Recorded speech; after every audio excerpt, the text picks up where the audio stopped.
Hello everyone, welcome to our short presentation on domain adaptation for speaker verification. In telephony speaker verification, that is the 8 kilohertz signals, we require telephony domain training data.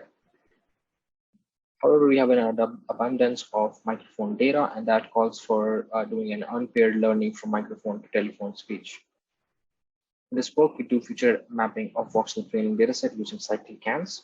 The CycleGAN consists of three laws, that is adversarial laws, cycle laws, and identity laws.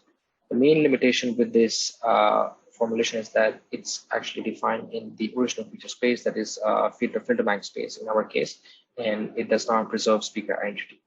So we come up with a new formulation called Deep Feature CycleGAN, which is built on the idea of deep feature laws.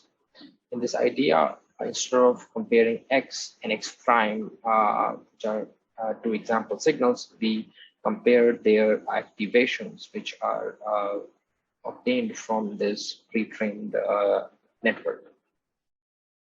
This leads us to three variations of our CycleGAN called DF cycle, DF identity, and DF disk.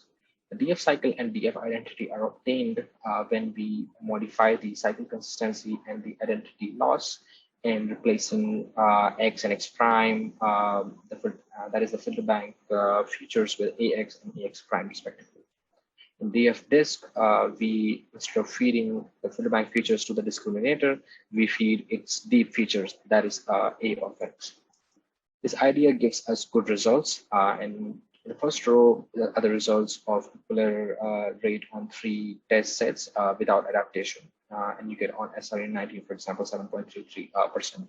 With a vanilla CycleGAN, you get decent improvements. And with the 3 variants of our CycleGAN, you get inconsistent but good improvements on all 3 data sets.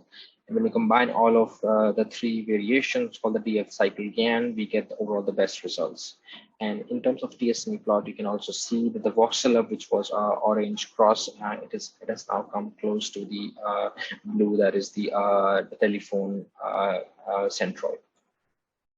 In this work, we answer various other questions like is it helpful to use the microphone data which is adapted in conjunction with the telephone data? Is the unadapted data still helpful in this scenario? Do telephone codecs still play any role?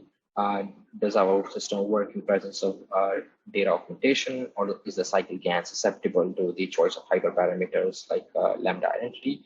The answer to these questions is yes, and we highly recommend you to follow our paper. Here is the link. Thank you.